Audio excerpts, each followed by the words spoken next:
Hey everybody, welcome back to Conversations in Pop Culture, and we are back in the saddle once again. And I have with me HB from Heroineburgh Comics, which is a Hey, very cool company. And I'm sure if I got the name wrong, he's going to correct me in a second. In a not second, if I got the name wrong. But welcome to the show. yes. Thanks so much for having me. Welcome from the Steel City, Pittsburgh, Pennsylvania. Hailing from here all my life.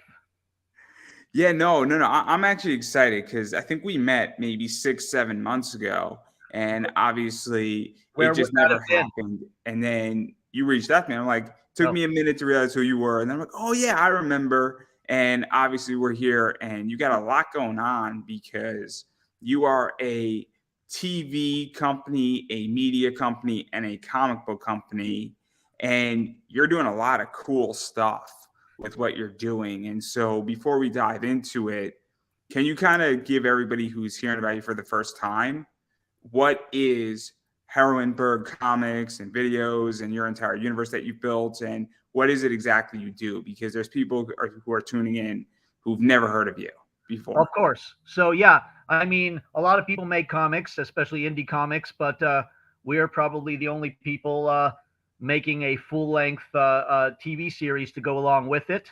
Um, so yes, Heroinberg is both a live-action television show, literally made.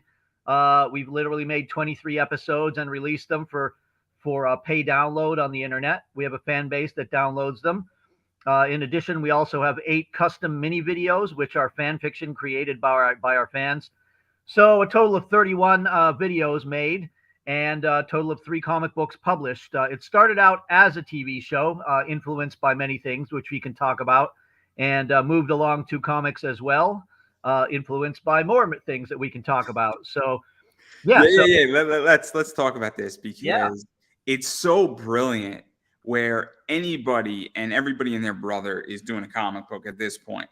And you've taken basically a superhero universe and you basically created a television show, an indie television show, an indie, superhero universe. And so yep. what was the inspiration for this? Because it's nice to see something comic-esque, as I like to describe it, but then done with film because it kind of takes, a lot of creativity and figuring out how to make it work. And so how did this even start and where did this idea come from? Because I haven't seen anything like this before. Well, there have been things like this, but I'll tell you a little bit about it, how it started. So, um, yeah, I mean, first of all, you say it's comic book esque. It really is a live action comic book that we create every time we do an episode, whether it's a full episode or one of the mini ones.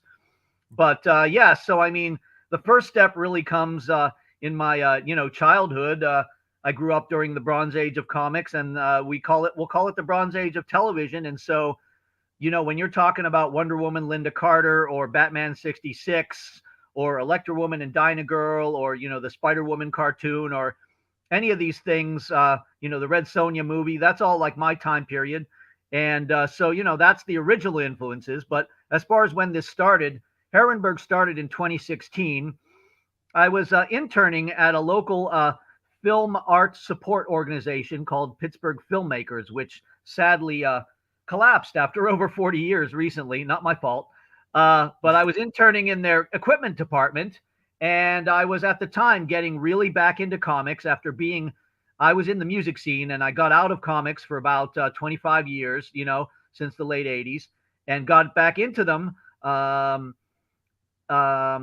so I was, exploring new comics and also, experiencing whatever superhero shows were around at the time, whether it's Marvel, DC movies, or the CW shows, and then there's a bunch of other things online. There were indie productions that I discovered, um, none of which currently exist, but I can tell you this. One of them it was based on the long-running comic book FemForce. Heroinberg is basically FemForce in Pittsburgh. The FemForce creator, Bill Black, did a whole series of live-action movies of his characters that are available on his website, Night Vale Media. And then, among other things, the famous, recently deceased comic creator George Perez did a series of live action original superheroine videos called Sisterhood of Superheroines, which is still available on the internet. You just have to search for that word. And furthermore, there were several, early 2010s YouTube series. There was one called The Super Femmes, which came out of North Carolina. And I thought it was going to go several seasons, but it collapsed after one. In any case, all those things kind of inspired me to realize that I could not only, write a comic, but I could also make a TV show. And it's really the right time for it, because around 2016, digital cameras became cheap. I started with Panasonics and then moved on to Canons, but, DSLRs became affordable. Access to Adobe Premiere, the editing program, and Adobe Effects, After Effects became reasonable. And my friend and boss, who worked at Pittsburgh Filmmakers, helped me edit the first batch of episodes. Excuse me, first batch of episodes, and we went from there.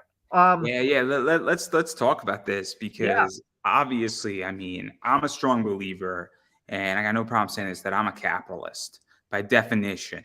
And because of that, what I've noticed is that everything has gotten cheaper in so many ways. So cameras, editing software, the ability to even do something, has gotten cheaper, as well as distribution has changed the game tremendously too. Because 20 years ago, to have something behind a paywall for people to buy it and download didn't exactly exist. No. And so come 2016, that stuff existed, and now fast forward to 2023, that is almost the model exclusively for so many things.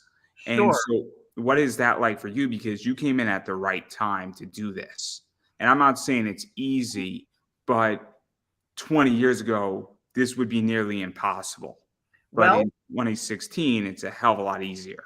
There were people doing this 20 years ago, and you were able to download them. But like you said, it was a pain in the ass. I'm sure they used very bulky video cameras and VHS tapes to edit and all these things. However you edited in an editing bay back in the day.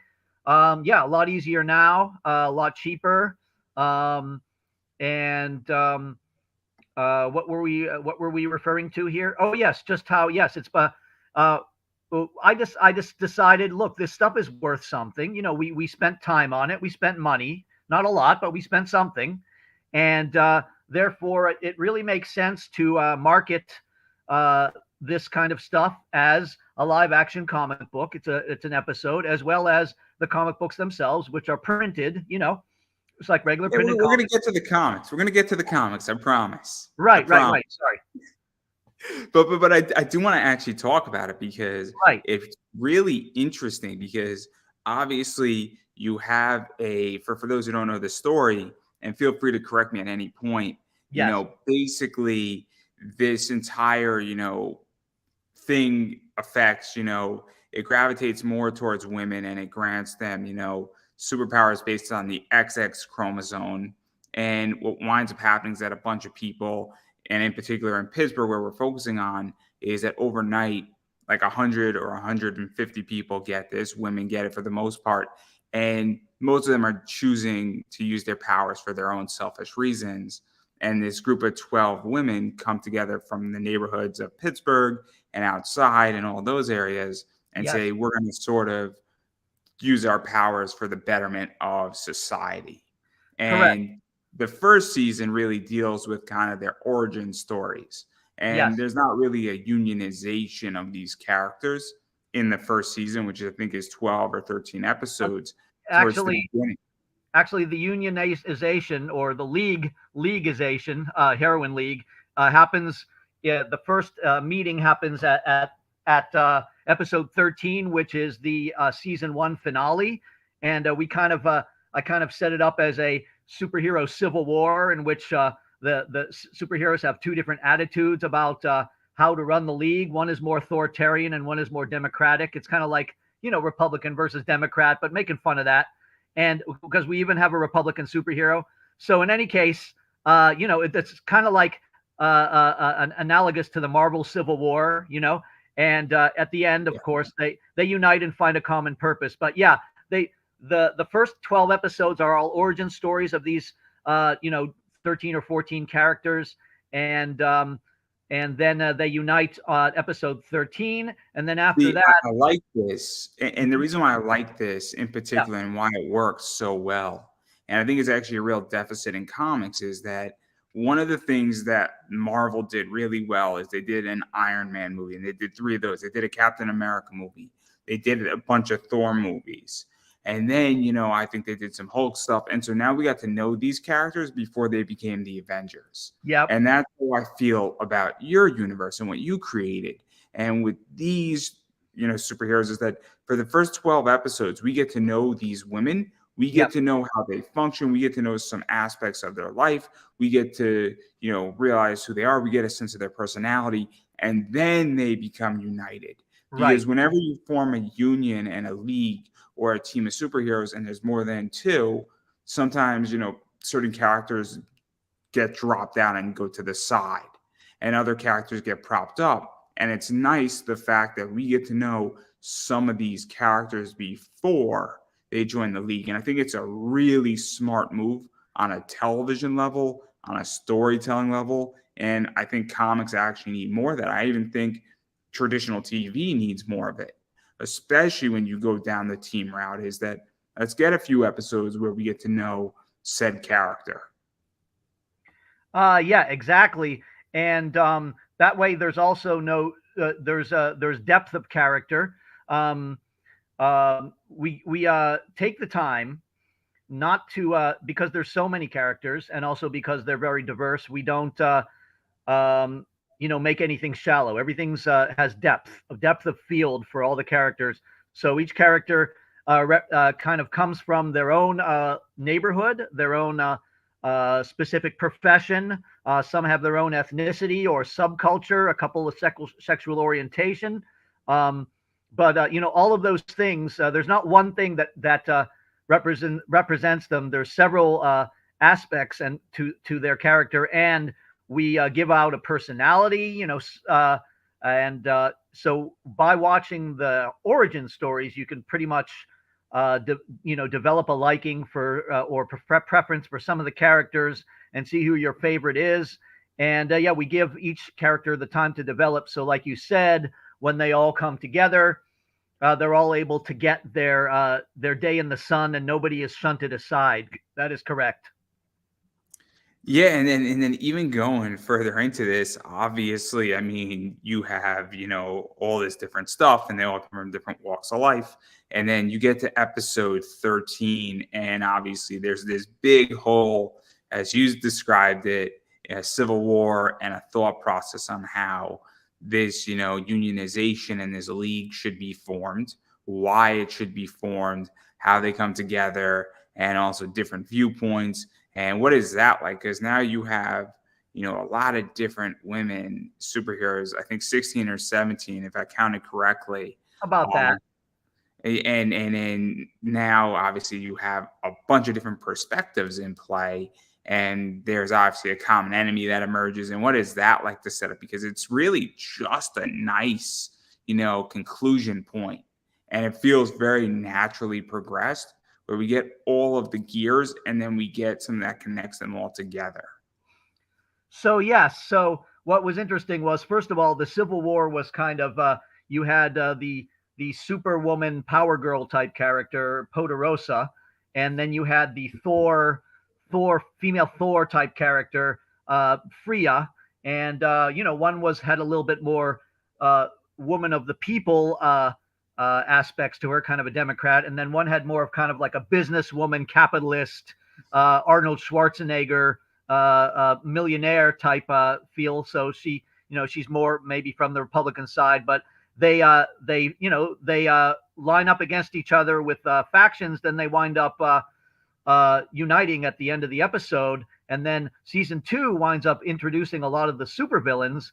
And in fact, right out of the group of heroines, one of them becomes a traitor. And this is interesting. We have the ability to take our heroines and turn them into anti-heroines or villainesses, to do some plot twists. So one of the heroines in the League in episode 13 becomes greedy and allies herself with a corrupt cop from the force who is also on the take. And she winds up. He has an organization of villains he's starting, and she winds up becoming so greedy and evil and resentful of the heroines that she turns herself evil, increases her power by quite a bit, and winds up usurping him and takes over the budding villain group, which is called the Black Faction. You know, you could call it Legion of Doom, whatever you want, but it's called the Black Faction. And by the end of season 2, she has fully taken over the city. And then you have a kind of a cliffhanger situation where, you know, what are the heroines going to do if they've lost their reputations?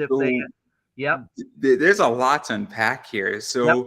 what is this like? Because obviously season 1, we're getting introduced to a few of the villains, but we're really focusing on these heroes and this heroines. Correct. Yeah, mostly. And it's their focus, and that's what it is. And then we get to season 2, and we get the emergence of a real threat where these villains start showing up, and they're serious, and they're not a joke villain where they obviously have their own thoughts, they have their own plans. Correct. And, you know, obviously there's a saying where when you read a comic book, and I'm very curious about how you feel about this, is do you read the comic book for the hero, or do you read it for the villain and what the villain's going to do and how the hero is going to stop the villain? Because that's how I viewed season 2, is that I'm like, great, we know these heroes and we like these heroes and we like these women, but I want to see what happens when they're pushed and when they're met with a real threat.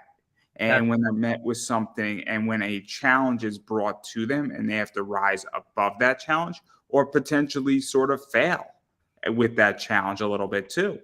Yes. So, yes. And progressively, as the villains, you know, grow in number and size and threat, they become progressively more of a problem. And the heroines have to deal with that. Yeah, what were you saying about that again? Oh, no. I was just very curious because I've used season 2, and I've Yes. only seen a few of these things from what you've sent me. Is I'm a hell of a lot more interested in the villains and what they're going to do and what Right. they're going to force Exactly. these heroes to evolve into. Because let's be realistic, these heroes are brand new, and Oh yeah. so are these villains. I Right. mean, these people have not had power for a while. And I don't mean like power as in control of their life. I mean like superpowers. And so it's very interesting because I feel like everybody is somewhat equal in experience on their power. And so there's a lot of challenging ground that the villain group is doing and the hero group is doing too. And it's so interesting to see it. Right. That's interesting to say. They all have about the same equal experience, having acquired their powers within a few months of each other. And so, exactly, this is what you had to remind me of earlier. They get defeated as much as they win. In season 2, the whole point of making the drama balanced and interesting is that you know, the villains win about as much as the heroines win, and there's setbacks and there's moving forward. And so yeah, I don't think you know, making one side win all the time. You know, if the villains win all the time, it's a little bit too more deconstructive, and if the heroines win all the time, then it's a little bit too I don't know, cheesily classic. And although our books do our topics do herald back to harken back to the, you know, the Bronze Age and the Silver Age, especially, I would say, we still have the kind of this more modern idea of having a story that is complex enough and unpredictable enough that people would like to follow it to the end. Yeah, no, I think it's a real issue in storytelling. Is I want to read stories where I don't want to say there's not a happy ending, but there's consequence for action. And I think that, you know, you've touched upon this, and it's also equal where I don't want to read a book or watch a show where it is so one-sided that every episode the villain does something, then the villain's defeated very easily. I Yeah. think of, Batman with Adam West. I love Batman with Adam West. I Yes. think it's great. I think it has a purpose, but we know that part one and part two, by the end of part two, Batman is going to be captured and he's going to defeat the enemy. And we know it's going to happen, and we know it's all going to end peacefully. And first thing, and I even think with some DC comics after 6 issues, we know it's going to end peacefully. And I would prefer to see something where it doesn't end peacefully. And I think it's a real issue. And I think even modern comic storytelling has that problem where they don't know how to make something end where there's real consequences. I think especially the latest modern era has that problem. I would say another way to look at it in terms of just what we're doing is that we like to provide kind of an equal amount of power and peril. The sense of accomplishment, the sense of empowerment, and also the sense of danger and stakes. But you can just boil it down to power and peril, and you've pretty much said it. Yeah, I think it's so interesting in so many ways, and I think that you've done a great job just navigating it. And I think it's nice to see something balanced Yeah, in so many ways. And I because think it's a lack, and I think it's a problem in comics. I think it's a problem in media collectively is when you don't have a balanced product. for us, it's a little bit of a throwback to what the kind of stuff that we saw in the 70s and 80s when we were first reading comics. The power and peril, the balance of that was very good in the Bronze Age. So I'm just trying to echo that, but also update it, with various other tropes that we've caught along the way in movies and comics since then. So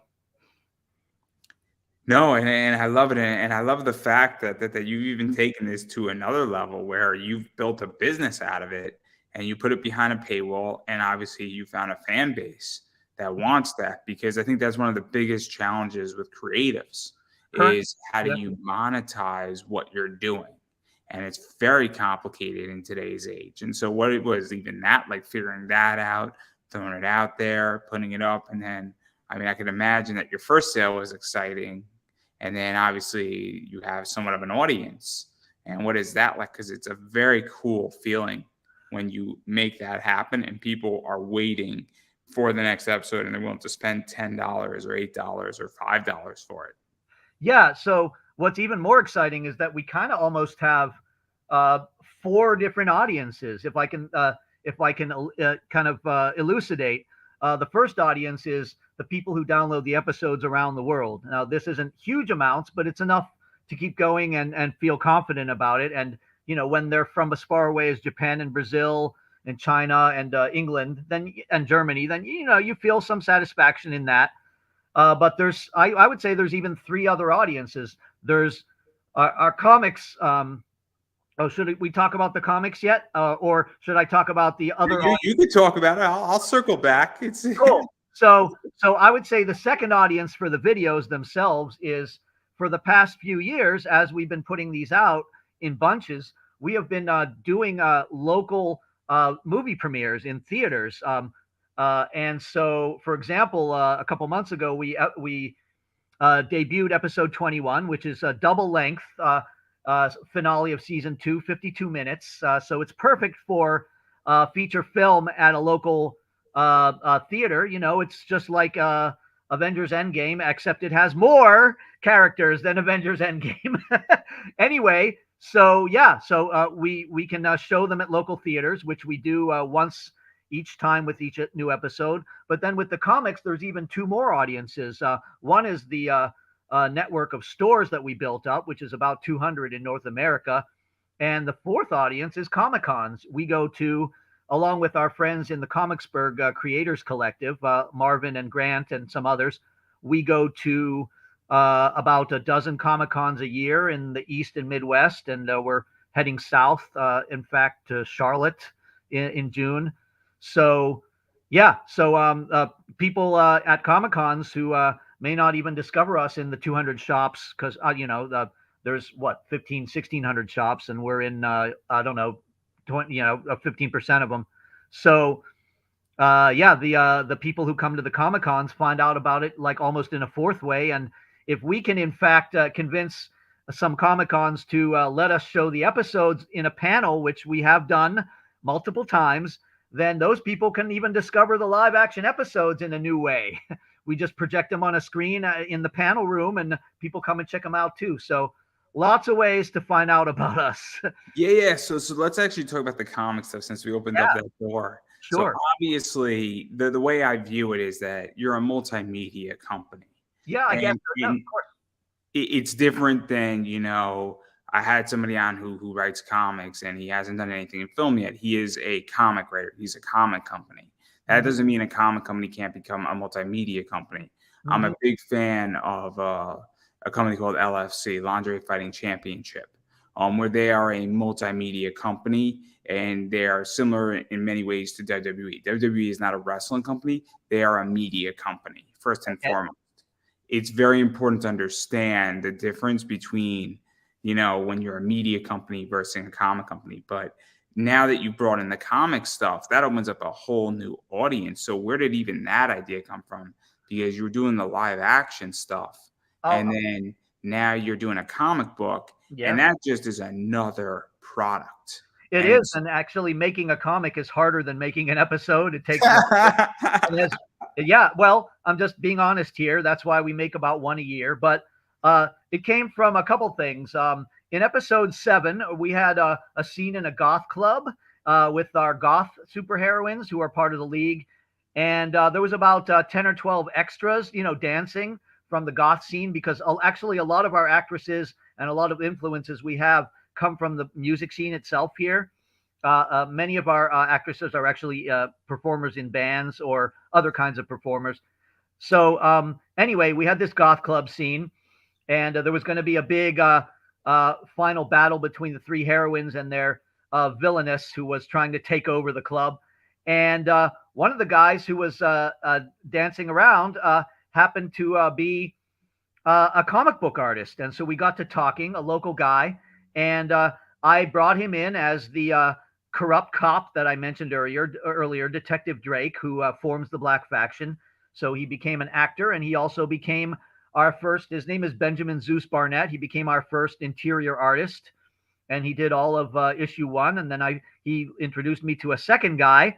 And in the meantime, I was attending local trivia nights on Wednesdays and found out that a friend of mine who was in some local bands also happened to work for DC Comics. Blew my mind.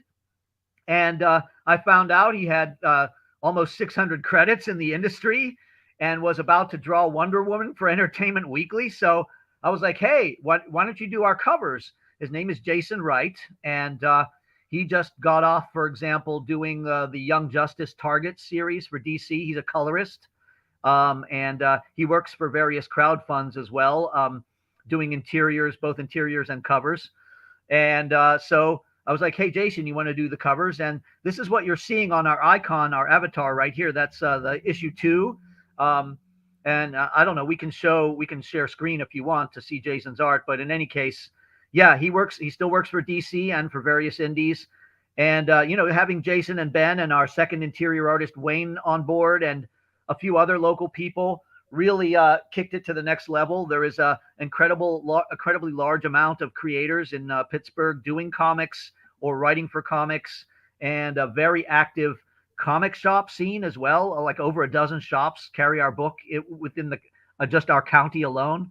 So, yeah, that was kind of So let's even talk yeah, about that too, because that's interesting. So obviously, I mean, you do a comic book and then you did a first issue, and obviously you've done 3 total. yeah, And I think the first issue, if I'm correct, takes place between seasons 1 and 2.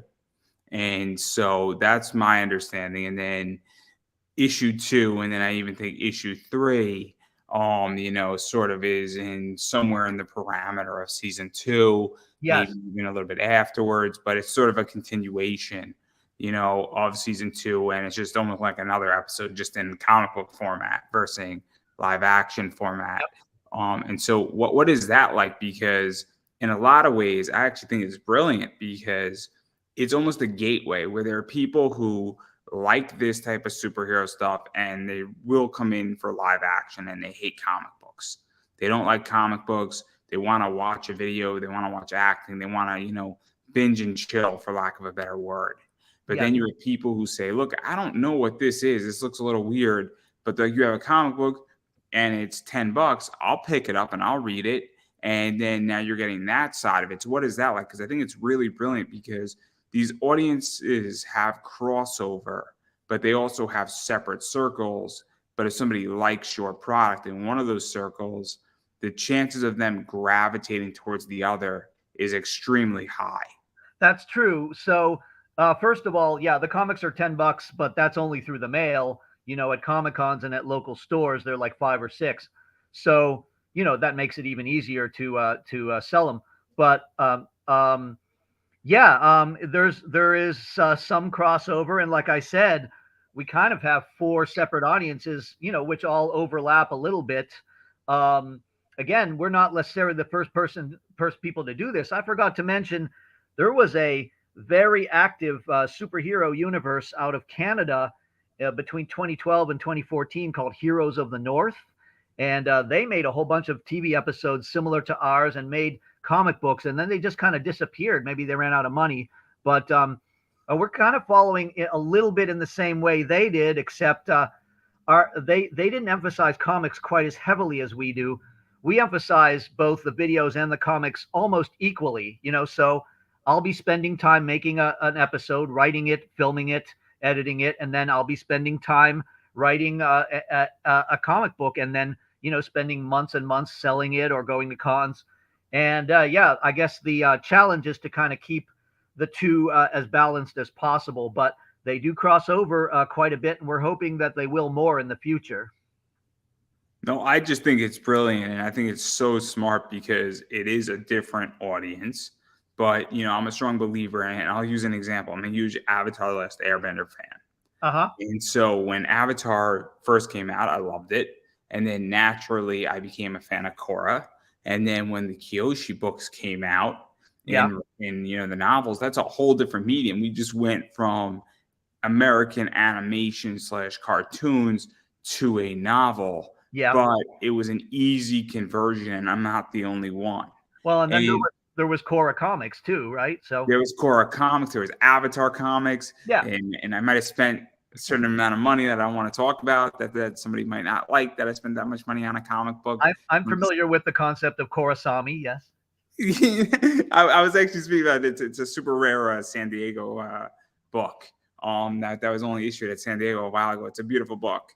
I'm a huge Avatar: The Last Airbender fan. But somebody's not happy with the money I spent on that. But I digress. But Okay. Korra Asami is good too. But that's not the point here. The point is that what's really interesting is that to convert me to the graphic novels from the show and to convert me to the novels is so low. And that's what's brilliant about what you've done, because if you capture somebody who loves the live action and loves this stuff, they're going to be a natural buyer. And it's the easiest sale because your sale conversion is so low. Sure. And one thing is, for example, when we show these episodes at panels at cons, people then come over and they buy the comics. And it's just a natural progression. They're like, oh, I just saw all those people and you're drawing them literally on this book. Yay, if only Marvel and DC could convert people that easily. It's a brilliant business model, and I'm surprised that a variety of other people in comics haven't decided to go down this route, because Yeah. I've seen people do action figures. I see people do bagel art, and it's kind of like, what if you made a 10-minute animation and then you took it to cons and you figured out how to animate your characters and made a mini episode or even 5 minutes of a mini episode, and all of a sudden what'll wind up happening is that you've now figured out a way where people see something and it leads to sales. To me, you've broken that code that should be copied. Well, I got to say, live action is probably cheaper than animation, but either one, I am amazed that all the indie comic creators around. I am kind of amazed. Whatever the genre, it doesn't have to be superheroes, could be horror, sci-fi, whatever. But I am kind of amazed that a lot of people aren't creating and crossing over mediums within their own indie productions. It's the way I view it is that there's a lot of creative people in storytelling Yeah, and writing a comic or drawing a comic, or the two minds come together to produce something very cool, and it looks good and it's fun and it's a decent story. But then what I think starts happening is I think that a lot of people are so exhausted from running a campaign. They're so exactly. tired from running the business side of it. Yeah, So I haven't produced a comic, but I run an eBay business that sells comics and I'm very involved in it. But this show at times, because I'm producing this entire podcast, the live stream, it can be exhausting. yes. And there are weeks where I am tired and I'm like, I don't want to do it anymore. I force myself to do it because in the next week I'm fine. But I understand where people get burned out, they get tired from doing everything. And then also, I think people sometimes are not creative on the business side of things, because a lot of people who are creatives sometimes are not, the best in business advice. And I Well, think that they don't realize that if you make a 10-minute live action of even like a prologue or even just a side story, and you put a little bit of money into it, and it doesn't have to be a lot, or you do something like a short 5-minute animation because maybe somebody who can do it, all of a sudden that might be your best sales tool, and it might be worth, if it runs you however much it runs you. I don't want to profess a number because I'm probably wrong, but I think that's where the problem lies with it, is that I think people don't understand that sometimes you have to invest in the way you're going to sell your book, and you have to create a very open strategy versus a closed strategy. so yeah, you brought up a couple good points about where to conserve your energy. I would say, yeah, with an episode, it maybe costs, two grand to make an episode, but then it costs about that much to make a comic too. So, I mean, they're about equal in that respect. Comics take longer, but one thing we don't do is we don't do crowdfunding. That way, I don't burn myself out on campaigns. I decided to go direct to stores, which is also something. In addition to making a live action TV show, almost nobody goes direct to stores as an individual title. We do it, and I find that calling up stores and emailing them is a lot simpler and much less stressful and tiresome than spending 30 days with every waking moment paying attention to a crowdfund campaign. It's not to say that I would never do that in the future. I probably would use Indiegogo, but as far as that goes, I just haven't done it yet because there's so many other ways to get this out that devised or followed ways that were either used in the past, like going to Comic Cons, or that people have forgotten. I mean, how did people get books into stores in the 80s if they were Dave Sim or Eastman and Laird? They called up before they had all those connections with Diamond or whatever. They called up stores directly, right? And I'm just doing the same thing that people did in the 80s, getting the books directly in stores, like one would do for Mutant Ninja Turtles or Love and Rockets, and finding some success in that. Um, but yeah. What were you saying about the methods? I'm just saying, in which I'm just going to go off of your point. I mean, there's a Yeah, million ways how to raise money for what you want to do right. and how to sell it. Exactly. I'm a huge funnel guy. I love ClickFunnels. I think ClickFunnels is brilliant. I sell almost exclusively on eBay, and it works. And my books market themselves, where I am running a good business on eBay as a side hustle, and my books market themselves. And then I place and I purposely pick up books that work well with other books, because my favorite thing in the world to do is make two sales to the same person, put them in the same Gemini, and save that person $10. It's my Yeah. favorite thing to do. It's my favorite thing to do because it makes me happy, makes them happy, and everybody's winning. But I think that a lot of people don't understand how to pick up a phone. I mean, I used to have a sponsor, and I've been taking a break from sponsorships for a lot of reasons. I just want to focus on the show right now, and I don't really need the money badly enough that I need a sponsor. That's not to say that in a few months I might not need a sponsor, or I might pick up a phone. But I called up a company. I just legitly called up their marketing department and I said, this is what I can offer you. And it's not a hard decision. Some of them said yes, some of them said no. Some of them Yeah. had some questions, and sometimes it didn't work out. But calling up people, you'd be surprised. You'd be surprised, everybody. A phone call can open up a lot of doors. Be surprised. We contacted about 500 stores and we got about a 40% success rate, 200. So it's certainly possible. There are certain stores which are more open to dealing with indies than others. And I think one tip is, yeah, like you said, pick up a phone, send an email. But one tip is the closer you can get to the decision maker. You know, if there's several people in the way, like clerks and people who answer the phone and the employees and this and that, but the closer you can get to a real decision maker who also has an enthusiasm for indie comics as well, you know, those two things, the easier it is to convert that. And then, you know, it doesn't hurt to say things like, oh, you know, we've got a cover artist who works for DC, or this book, if you really like good girl action from the 70s and 80s, like Femforce, you'll enjoy this. Or, you know, we are very influenced by George Perez, John Byrne, check this out. You know, there's lots of ways to it's interesting. Yeah. I mean, I could tell you from my eBay business, and this is somewhat relatable. So I can go on somebody's Kickstarter, and if their price for a retail package, because I'm very interested in retail packages for my eBay store, if I look at it and there's no ability for me to make money, that's also a big factor, because I think this is what one of the problems that people, when they go into stores, both on Kickstarter and directly, is that you have to leave enough room on the bone for you and for the store. And that's a big issue, where I think a lot of creators don't understand that, where I had somebody and he wanted to charge $300 for, you know, 20 copies of his book. You know, it's 20 copies of his book, but $300 for 20 copies leaves me no room to make money on eBay. I'd have to sell those books for 40 a pop, essentially, to, Wait, you know. Who's going to even buy books for 40 a pop? Exactly, right? Versus, I'm going to throw a name out there that hopefully is not going to get us in trouble, but Travis Gibb.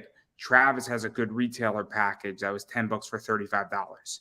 That gives me plenty of room to sell each of his books for $15, and I'm not getting rich off of it, but that's plenty of room to give me enough money to make my money on it. Some of those books fetch more money, some of them fetch less.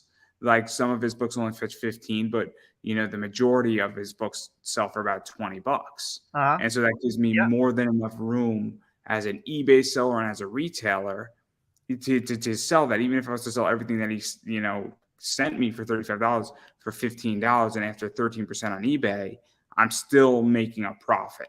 Well, and I think that's one of the biggest problems that a lot of creators have, is that they don't understand that I need a 40 to 50% discount, not because I'm trying to gouge you, but because I need room, because I have people to pay, I have shelf space to pay, I have rent to pay, and a variety of other things to pay. And I wind up with 10 to 15% when it's all said and done.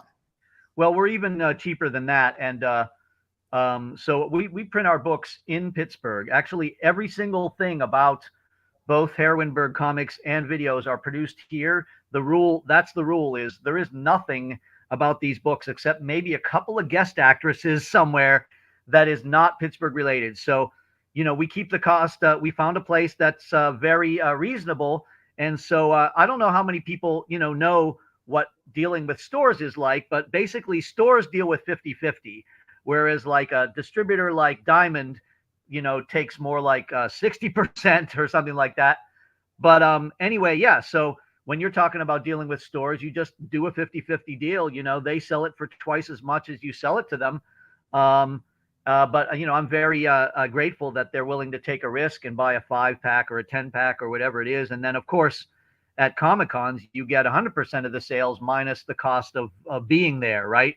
Your table, your Airbnb, you know, your gas. So, yeah, there's different ways to tabulate these things, but it's always better to still try to keep as much of the margin for yourself as you can. Like you said, you have to make it high enough that it's worth it for everybody. But it's a lot easier. I'll say it's a lot easier to sell a comic book for $4.99 than it is for $15. No, that's shocking. How could you say such a thing? Now I the would thing, never have guessed it. right? That's one of the problems with some. I mean, crowdfund is great, and I've probably backed 30 or 40 crowdfund campaigns, both on Kickstarter and Indiegogo. A lot of cool stuff. We won't mention any names, but you know, those books are. We could give people props. We could give people good praise. Well, I'd rather just say that I support both Kickstarter and Indiegogo kind of in equal measures as far as the creators. I tend to back things involving superheroines like ourselves, or you know, stuff that Jason Wright's involved in. Jason was part of a big crowdfund campaign. He colored both volumes of this particular book, so we backed that. But you know, in general, those kind of books, they're $15 to $30 a pop. I mean, especially when you're talking about TPBs, those can go, you know, as high as 40 or more. Like for example, the Billy Tucci She books that you know I backed. We're actually we're one of the moderators on his Pop XP channel, so you know I make sure to back all of his stuff. But yeah, it's you know, it's quite a it adds up to quite a bit when you back all those crowdfund campaigns. Gets to be, you know, a few Yes. $100 a year, and I like to make it easier for people by not charging 15 and like, you know, this book is $5 or you know 10 through the mail. It's tricky. It's very Yeah, tricky, and this is my rule of thumb. And I'm curious what you think about it. tricky. So I think that a cover A, the max it should be is 15 on crowdfunding, and that's just my rule. And here's my rationale. I I'm a agree. huge Zenoscope fan, so Zenoscope sells, you know, a limited 375 print run done by Senku Minaki for $20 or by John Royal. And it's a variant, it's a high-end book, it's a beautiful book. It's definitely more collectible than anything else. And it's some of the best artists in the world. Yeah, And so I'm familiar with stuff like Robin Hood and Bell and books like that. Yeah. so my argument is that, and they got great writers too. My argument is that if your cover A is from somebody I never heard of, your book is from it's issue one, I never heard of your book. It could be great, it could be bad, it could be somewhere in the middle, it could be my cup of tea, it could be whatever. And you're convincing me based off your crowdfunder. Don't you want to get me into your system and you're a brand new creator for $12 to $15? And I'm not saying you should go broke on your first book, but my idea, at least the way I think about it, is that don't you want to get me as a customer? So then maybe when issue two comes out, I upgrade my position. Because if you start off at 20 with me and it's cover A, and I'm like, the book's okay, I don't know where it's going, there gets to a point where if you have 6 issues, I just spent $120 for all 6 issues. That's And a that's lot a of friggin' money. that's a lot of money for 6 issues. Yeah, it's too I much. mean, and that's the problem. And I think this is where a lot of creators don't understand that you have devoted fans, but you're also bleeding your audience dry. Yeah. Versus the idea is that maybe you want to get them in at $10 for a cover A, figure out how to print a lot of those cover A's, and then following that, if they like it, then they'll upgrade and buy that 30, 40. Maybe they'll buy 6, you know, books on issue 2 that they like and spent money. And that's how I think, you know, creators need to think. But then again, I haven't created a book. So I might be speaking out of turn here, but I have a budget, right? Every single month on Kickstarters. And there's a bunch of books I want.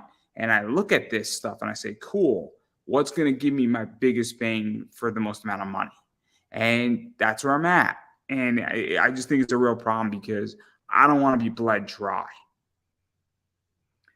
Yeah, definitely. At the end of the month, you check out your credit card bill, and it's crazy. So, yeah, I just like to make it as easy as possible for people to get the stuff in their hands, and that just means keeping things inexpensive, even if it's at the expense of a bit of profit. Because, like you said, having more customers is really better, you know, at least for the first few years of what you're doing, than having more money per se.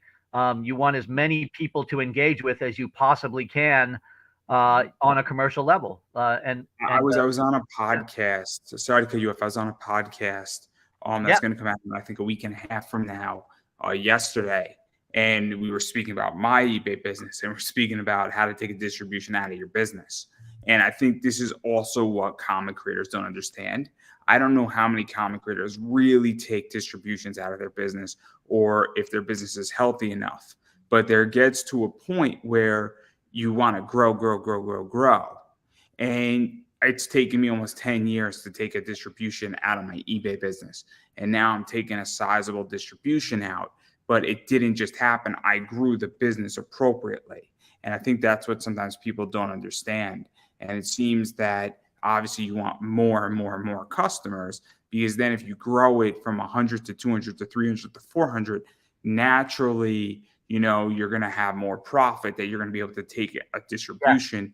And you want to create what is known as a healthy business that will remain healthy for its entire life, which is either there's going to get to a point where you say, I feel comfortable that I'm done doing this, or, something changes, or, let's say you love what you're doing and then you live to be 90 years old and then you die, and then that's the end of it, right? Because you're gone, but you've done it till you legitimately died doing your business. Not to be morbid, but yeah. I'm not at the level where I can take money out and sit on it. Every penny that comes in kind of goes into if it like, oh, here's some money from this, now it has to go over to that, like renting a booth. Or you understand that you're reinvesting money into the business constantly, but you're growing the business. So when I started my eBay business, I reinvested the money in the business, but it took me 10 years to be able to take a distribution out of it. But I grew the business. And I think that's what sometimes people in comics don't understand, is that you have to grow the business appropriately, because you want to create it so that it's stable, so that it's maybe producing $3,000 every single year after you cover all your expenses and your next growth trajectory. That's when you have a healthy business, but it takes a while to get there. And that's what I think a lot of people don't understand in comics. And again, this is not a lot of people's mindset and their skill set. And there's nothing wrong with that. But I think it's a very complicated thing. And I think people need to, I don't want to be mean, but you need to invest in learning that skill, just collectively, the entire comic community. I think the comic community does need a little bit more about business, but just as far as we're not quite at that level yet. So what I'm going to say is that another thing that you need to be able to do is you need to be able to stick it out for the long term. If you really have a good concept and you really want to convey it, you have to be able to stick it out. I'm considering this kind of I've had some people can consider they have several different acts in their life, right? And this act for me is, my superhero act or whatever, right? As opposed to previous things I've done, like being a journalist or music promoter or whatever. So here's the superhero act, and it's coming upon 6 years, and I'm willing to continue it for a long time to come, having fun, selling books, making fans, pleasing customers, just looking at lovely art and just as lovelier actresses, and just having fun with the whole thing. For me, it's I understand that the nature of it being a business, but I also think it really needs to be a worthwhile, fun pursuit. And I'm in it for the long haul, and that's the story there. That's interesting, because I think that's another thing that people really also need to figure out and learn, is that this is a long, complicated position. Anybody who's been in business, no business has shot up out of nowhere and has remained at its top. So if a business rose up in, a year, it's not going to stay there for all that long. And I think that's something that people have to learn, is that slow burning businesses tend to last a long time. Sure. And I feel that it can't feel like a slog, right? It can't feel like a chore, a burden. If it's any of those things, then it's not working for you, even from day one. It has to feel like a worthwhile pursuit that's fun, interesting, and inspirational to yourself. If you can keep up that level of enthusiasm for a decade, you're probably going to have something important by then. And I look forward to seeing other people, last that long and do things in the same way. I will, for example, there's one crowdfund that I backed for issues 1 and 2. You familiar with the Arachna book on Indiegogo? Arachna. I am not. I am Okay. not. Well, I was really impressed by the creators of that, and also the artist who is from Colombia. And I was going to say, that's the kind of book that I'd really like to see so successful that 10 years down the line, the creators and artists for it are still just as enthusiastic about making issue 10 or 15 as they are with issue 1. And I feel just as enthusiastic making episode 23, 24, issue 4, whatever it is, as I did when I started in 2016. So, yeah, I feel good about it and ready to do more. And if you don't, then you may not want to continue. Fair enough. You can always buy other people's stuff. There has to be customers and consumers and fans as much as there has to be creators. Actually, there has to be a lot more. So. I don't think I could have ever provided anybody with better knowledge than just that. So I think that's going to be amazing knowledge right there, and I don't disagree at all with anything you just said.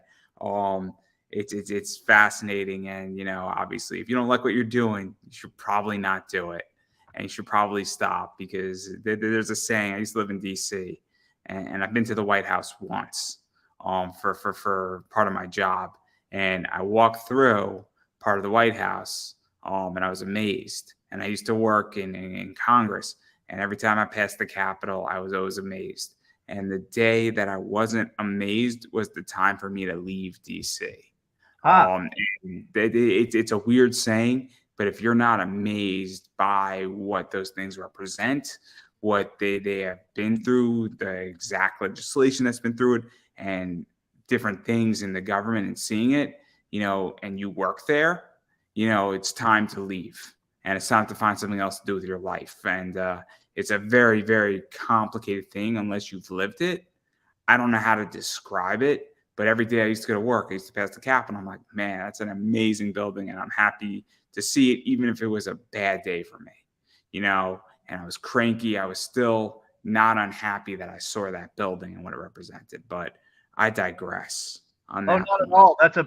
That's an interesting digression, considering that the guy who does our website, Andy, is a 360 photographer for Google, very high end, and he in fact has done just in the past year several photo 360s for the White House, including one during Christmas. So yeah, it blew his mind just being there, and I can certainly understand the gravitas of the situation of being the photographer who documents the inside of the White House for Google, which is what our webmaster did.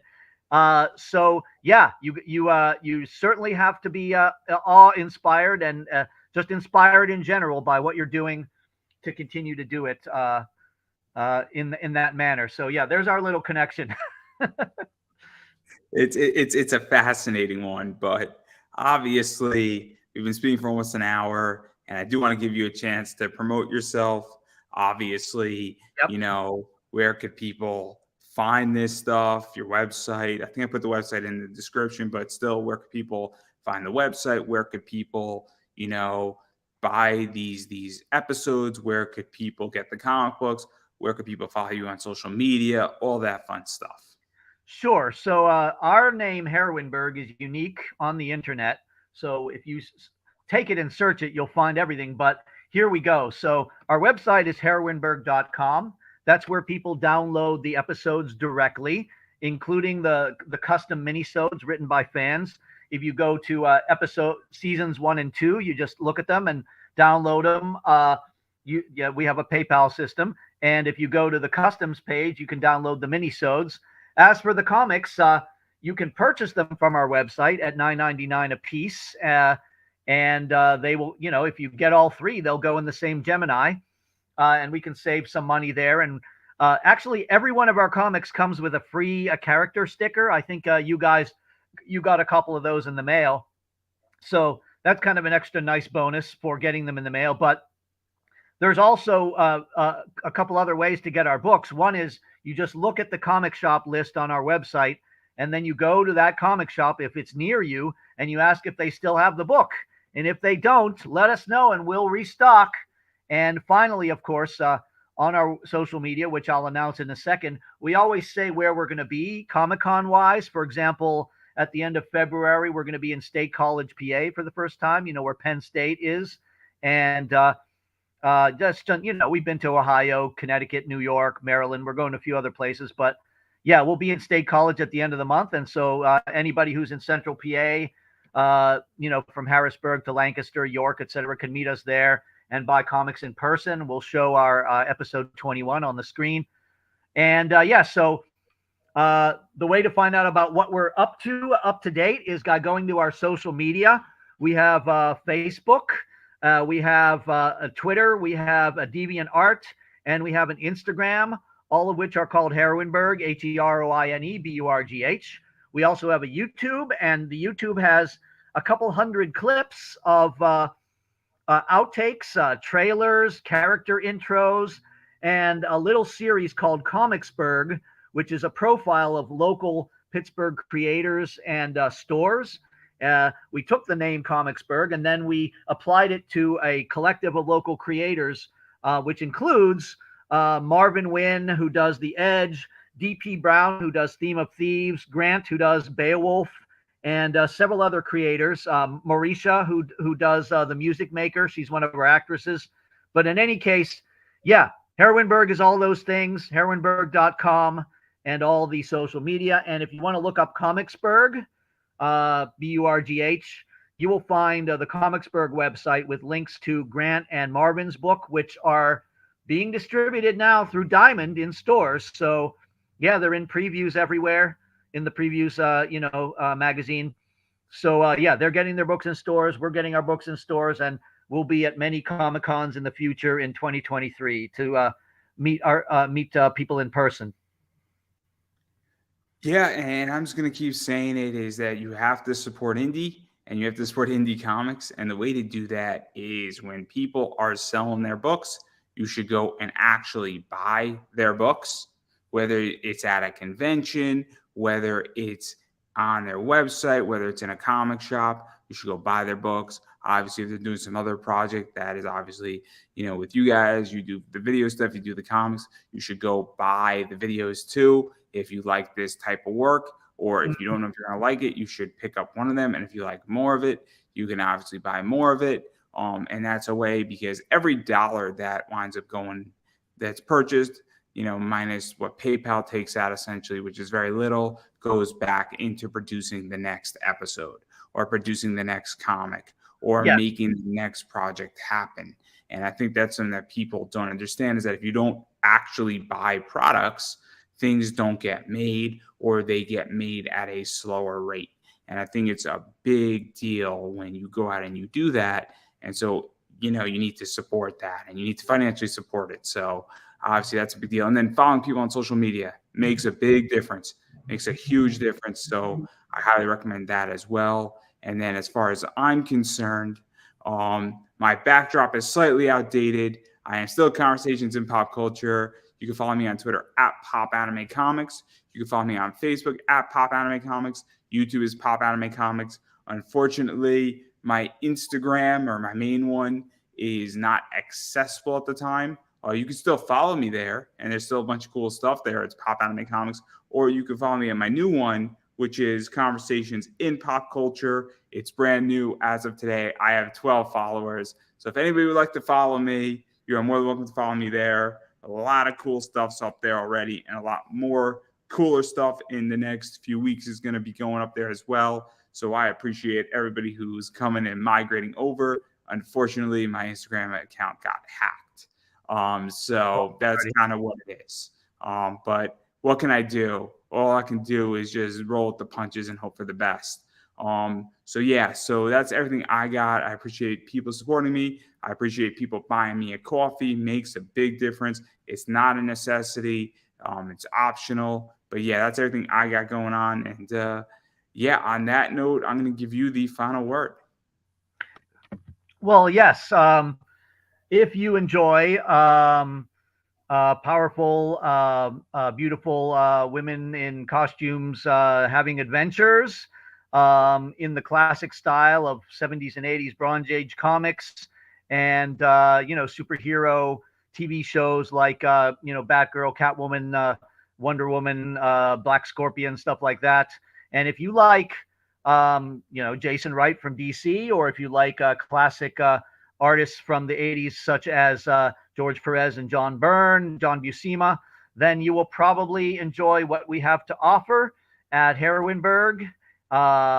We are entirely 100% produced in the Steel City, Pittsburgh, Pennsylvania, and it's a lovely place. So we hope you'll come and visit and support our comics, support our comic shops, and maybe even come to Three Rivers Comic Con in early June, which is, we're going to be there. We'd love to see as many people as possible. I will conclude with Heroines Assemble. And that is a wrap, everybody.